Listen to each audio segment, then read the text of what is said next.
Episode की शुरुआत में हम देखते हैं कि यून यान म्याओ म्याओ को उसके घर के करीब छोड़ देते हैं। जैसे म्याओ म्याओ अपने घर गई थी तभी देखिए कि उसकी मॉम का पारा हाई है क्योंकि याओ याओ ने उसे इशारा करके बता दिया था। म्याओ म्याओ के पास न्यान न्यान था और वो अपनी मॉम को कहती है कि मॉम आप अकेली हो जाती है तो इसलिए मैं आपके लिए पेट लेकर आई हूँ ताकि ये आपका साथी बनकर रहे। उसकी मॉम कहती है कि म्याओ म्याओ मुझे एक बात तो बताओ, क्या तुम मुझे अपनी मॉम समझती हो?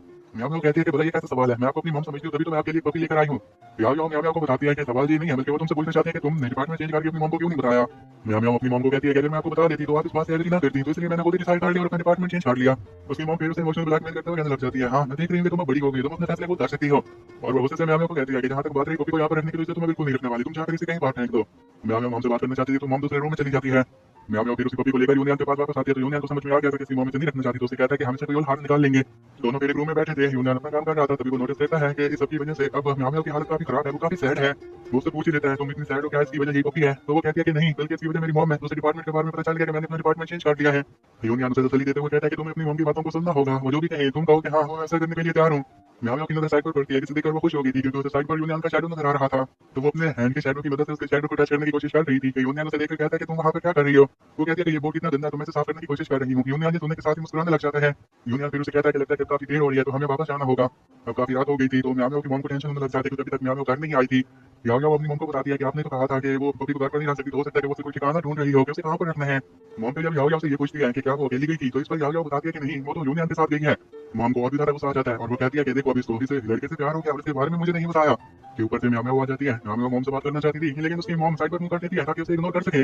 म्याओ म्याओ जाकर टेबल के ऊपर बैठ जाती है और मॉम को कहने लग जाती है कि मॉम मुझे माफ कर देना कि मैंने आपको सबके बारे में नहीं बताया, क्योंकि मुझे पता चल गया था कि जो मेरा जो प्रोफेशन है वो फैशन डिजाइनर नहीं होने वाला है। मैंने इसके लिए काफी मेहनत की, तब जाकर मैं इस फील्ड में आई हूँ।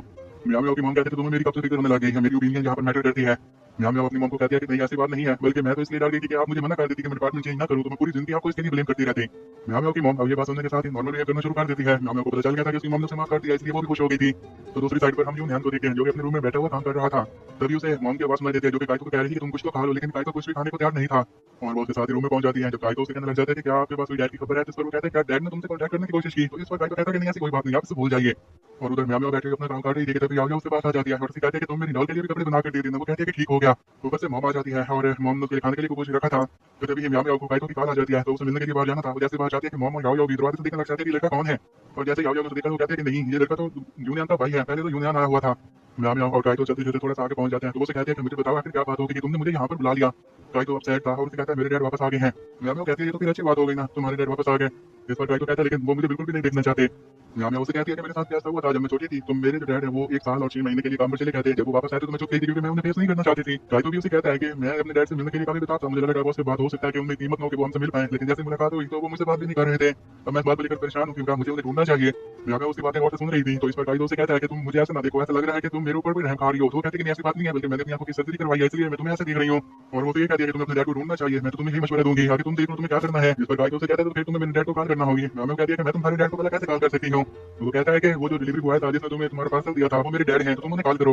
वो फिर काइतो के डैड को कॉल करती है और उसे कहती है कि आपने जो मुझे सामान दिया था वो नट टूट चुका था, तो आप कल 10 बजे आकर उसे वापस ले लें। तो इस पर काइतो के डैड कहते हैं कि ठीक है। अगली सुबह म्याओ म्याओ शर्ट लेकर यूनियन के पास पहुंच जाती है और उसे कहते हैं तुम्हारी शर्ट जो पहले वाली गंदी हो गई थी, ये मैं उसके बदले में लेकर आई हूँ। तो शर्ट को लेकर वो काफी खुश हो गया था। फिर वो दोनों पपी के बारे में बात करते हैं तो उन्हें मालूम होता है कि पपी तो यहाँ पर है ही नहीं, तो दोनों उसे ढूंढने के लिए निकल जाते हैं। और पूरे 5 बजे काइतो के डैड जैसे ही म्याओ म्याओ ने उसे जो जगह बताई थी उस जगह पर पहुंच जाते हैं। काइतो चुपके से अपने डैड को देख रहा था, फिर हिम्मत करके उनके पास पहुंच ही जाता है ताकि उनसे बात कर सके। काइतो के डैड को जैसे पता चला था कि ये तो काइतो है, तो उसे कहते तुम यहाँ पर क्या कर रही हो। तो इस पर वो बताता है कि मेरी क्लासमेट ने तुम्हें कॉल की थी और उन्होंने यहाँ पर तुम्हें बुलाया। काइतो फिर अपने डैड से बात करना चाहता था लेकिन डैड उससे बात नहीं करना चाहते थे। दोनों ही इसी झगड़े में देखते हैं कि उसके डैड पानी में गिर गए। काइतो ये देखते साथ ही अपने डैड को बचाने के लिए पानी में कूद जाता है ताकि वहाँ के स्टूडेंट्स कुछ देख लेते हैं और वो भी चिल्लाने लग जाते हैं और कहता है कि कोई यहाँ पर है जो आकर मदद करे।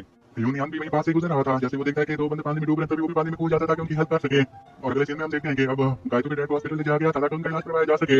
यूनियन भी अब चेयर के ऊपर बैठा था तभी काइतो उसके पास आकर बैठ जाता है और उसे कहने लग जाता है कि मॉम को बता देना कि मैं आज नहीं आ पाऊंगा। काइतो उसे सबके लिए थैंक्स कहना चाहता था लेकिन उसकी इतनी हिम्मत नहीं हो रही थी कि वो अपने भाई को सबके लिए थैंक्स कह पाए। तो वो उसकी टांग के बारे में पूछता है कि क्या वो ठीक है, तो इस पर वो कहता है कि हाँ मैं ठीक हूँ और मुझे घर जाना होगा।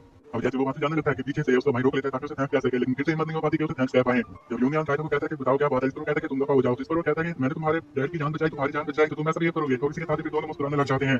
यूनियन जैसे म्याओ म्याओ से मिलने के लिए जाता है, उसकी जान में दर्द भी था तो वो थोड़ा सा लग रहा है कि चल रहा था। म्याओ म्याओ जल्दी से रूम से बाहर निकलता है और उसे कहते हैं कि तुमने न्यान न्यान को ढूंढा, तुम्हारा फोन भी होगा, खैर तो थी। इस पर वो कहता है कि हाँ मैं असल में काम में बिजी हो गया था और क्या तुम्हें भी न्यान न्यान नहीं मिला। वो कहती है कि नहीं मुझे भी नहीं मिला और इस बात को लेकर दोनों काफी परेशान हो गए थे। फिर जब वो ये बात नोटिस करती है कि जो शर्ट सुबह जाकर उसने यूनियन को दी थी उसने वो भी पहनी हुई है, तो उससे कहती है कि खैर तो तुमने ये पहन ली। तो कहते हैं कि नहीं बस मेरी दूसरी शर्ट गंदी हो गई थी इसलिए मैंने ये पहन ली। तभी पीछे उसकी मॉम और याओ याओ आ जाते हैं, तो उन्होंने न्यान न्यान को ढूंढ लिया था। न्यान न्यान ने भी यही आउटफिट पहना हुआ था। ये देखते साथ ही यूनियन पहले खुद को देखता है फिर पपी को देखता है। अब वो उनके घर के अंदर तो आ गया था लेकिन जिस जगह पर उसकी नजर जाती है तो उस जगह पर बिल्कुल आउटफिट सेम था जिस तरह की शर्ट उसने पहनी हुई थी। ये देखकर वो काफी हैरान खड़ा हुआ था। हम यहाँ में और फिर उसके पास आती है, उसके अंदर लग जाते हैं, जानते हैं कि तुम्हें काफी अजीब लग रहा होगा, लेकिन मेरे पास यही कपड़ा था तो मैंने रात को बैठकर इन सभी के आउटफिट्स बना दिए थे। यूनियन कहता है कि अगर यहाँ पर काम खत्म हो गया तो मैं नंदन भेजूंगा तो मुझे वापस जाना होगा। यहाँ में मॉम आ जाती है और उसे कहती है कि नहीं तुम ऐसे नहीं जा सकते, तुम अभी यहाँ पर रुको, मैं तुम्हारे लिए खाना बनाती हूँ, तुम खाना खाकर जाना। जिस पर वो कहता है कि नहीं मुझे जाना होगा, मैं अगली बार आऊंगा तो आपके हाथों का खाना जरूर खाऊंगा। यूनियन जैसी बात जाता है तो यहाँ में उसके पीछे जाती है कि इधर मॉम और याओ बातें करने लग जाती हैं कि ये लड़का कैसा है। तभी ऊपर से यहाँ में आ जाती है, कहती है कि आप दोनों किसके बारे में बात कर रही हैं। इस पर वो दोनों आगे बढ़ जाती हैं और उसको कुछ नहीं बताती। और फिर हम अगले दिन का सीन देखते हैं, जब यूनियन और काइतो क्लास में बैठे हुए थे तो काइतो किसी को मैसेज कर रहा था, उससे जवाब नहीं मिलता, जिस पर वो काफी परेशान हो जाता है। तो वो उसे कॉल करता है ताकि उससे कॉल पर बात कर सके, लेकिन आगे से कॉल भी अटेंड नहीं होती, तो इसलिए उसकी परेशानी में और भी ज्यादा इजाफा हो जाता है। इतने में वहाँ पर मैंग आ गया था, वो मैंग से आते साथ ही शाओयू के पास बैठ जाता है और उसे ड्रिंक देता है, लेकिन वो ड्रिंक नहीं लेती। जिस पर वो कहता है कि मैं तो ये जाकर दे देता हूँ यूनियन को। उसने जैसे वो ड्रिंक यूनियन को दे दी थी, जिस पर वो ये ड्रिंक पीछे काइतो को पिला देता है, तो काइतो फिर से उसे वैंगी की तरफ फेंक देता है। उन दोनों का ये बॉन्ड देखने के साथ ही वैंग जी अब काफी एक्साइटेड था, खुश भी था और परेशान भी था, क्योंकि उसे ये बात पता चल चुकी थी कि दोनों भाइयों में दोस्ती हो चुकी है। तो वो फिर यूनियन को कहता है कि तुम्हें ये सब कुछ मुझे एक्सप्लेन करना होगा, क्या करिए कब कैसे हुआ। जैसे दोनों क्लास से बाहर आए थे तो अभी वैंग जी उनके पास आता है और कहता है कि तुम्हें पता है मैं तुम्हारा क्लासमेट भी हूँ और दोस्त भी हूँ, तुम्हें मुझे इस बारे में पहले ही बता देना चाहिए था। फिर वैंग जी कहने लग जाता है कि उन्हें इस मोमेंट को सेलिब्रेट कर दिया जाए, तो इस पर वो दोनों मना कर देते हैं और कहते हैं कि हमें कंपटीशन की तैयारी करनी है, इसलिए हम नहीं आ सकते। तो वो तीनों चलते चलते रूम के पास पहुंच जाते हैं जहाँ पर बाहर लिखा हुआ था कि ये रूम बंद है। तो इस पर वो परेशान थे कि ये रूम क्यों बंद है। तभी यूनियन देखता है कि अंदर तो म्याओ म्याओ है, म्याओ म्याओ उसे इशारा करती है कि तुम्हें यहाँ से जाना होगा। यूनियन फिर अपने दोस्तों को कहते हैं कि हमें यहाँ से जाना होगा, ये रूम तो बंद है। जैसे ही काइतो और वैंग जी थोड़ा सा ही रहते पीछे वो दरवाजे के पास आता है और कहता है कि म्याओ म्याओ तुम जो भी काम कर रहे हो मुझे जल्दी से करना होगा, ज्यादा देर तक मैं लोगों को दूर नहीं रख सकता। और इसी के साथ फिर हम रूम के अंदर का सीन देखते हैं जहाँ पर लिन चाओ, कीशिन और म्याओ म्याओ कोई सेलिब्रेशन के लिए चीजें इकट्ठा कर रही थी। और कीशिन काम करने के साथ इस बात को लेकर ज्यादा कंफ्यूज थी कि आखिर ऐसा क्या हो गया जिसकी वजह से काइतो ने यूनियन को माफ कर दिया और दोनों दोस्त बन गए। तीनों काफी खुश भी थी और अच्छे से काम भी कर रही थी, क्योंकि इसमें उनका दिल लगा हुआ था। अब किसी चीज की कमी थी तो उसके म्याओ म्याओ लेने के लिए जैसे शॉप में जाके वहाँ पर देखा कि दो मुंडे लोग खड़े हुए थे और वो ये बात कर रहे थे कि हमने सुना है कि रिंकुई का एक बेटा है जो कि आर्किटेक्चर डिपार्टमेंट में पढ़ता है, तो क्यों ना हम जाकर उसे निपट लें। जैसे म्याओ म्याओ ने ये बात सुनी थी, इसी के साथ ही वो थोड़ी सी परेशान हो गई थी। तो अगर हम काइतो और वैंगी को देखते हैं, काइतो को कुछ खरीदना था, वो कहता है क्यों ना हम मार्केट चलें, तो अपने दोस्त को लेकर मार्केट पहुंच जाता है। तभी वो दोनों उसे शॉप में एंटर होने लगते हैं जहाँ पर वो मुंडे लोग और म्याओ म्याओ खड़ी थी। तो म्याओ म्याओ जल्दी से काइतो के पास जाती है और उसे कहते हैं कि मुझे तुमसे काम है, और उसे वहां से लेकर चली गई थी। थोड़ा सा दूर जाने के बाद वो उसे कहती है कि शुक्र है कि हम मौत के मुंह से वापस आ गए, ये काफी क्रिटिकल मामला था इसलिए मैं तुम्हें यहाँ पर लेकर आई। काइतो फिर उसे कहता है कि मुझे बताओ तुम्हें क्या कहना है। तो उस समझ में नहीं आ रहा था वो क्या कहे। वैंगी कहता है तो मेरी परेशानी मत लो, ऐसा समझो कि मैंने कोई सुना ही नहीं। और काइतो कहता है बताओ इसे क्या हुआ। इस पर वो बता रही है कि जब मैं चिप्स खरीदने के लिए शॉप पर गई थी तो मैंने दो मुंडे लोगों को देखा जो तुम्हारे डैड के बारे में बात कर रहे थे। काइतो फिर उन बंदों से निपटने के लिए चाहता है कि वैंगी कहता है मैं तुम्हारे साथ चलूंगा, म्याओ म्याओ कहते हैं कि मैं भी तुम्हारे साथ ही चलूंगी। अब तीनों मिलकर जैसे शॉप में गए थे ताकि गुंडे लोगों से निपट सके, तो उन्हें मालूम होता है कि वो गुंडे लोग तो यहाँ से जा चुके हैं। फिर ये तो देखने के साथ काइतो से कहता है कि तुम काफी ब्रेव हो यहाँ पर आ गई, और फिर ये भी कहता है कि तुम ही किसी को इसके बारे में मत बताना। तो वो कहती है कि ठीक हो गया और ये वाला एपिसोड खत्म हो जाता है।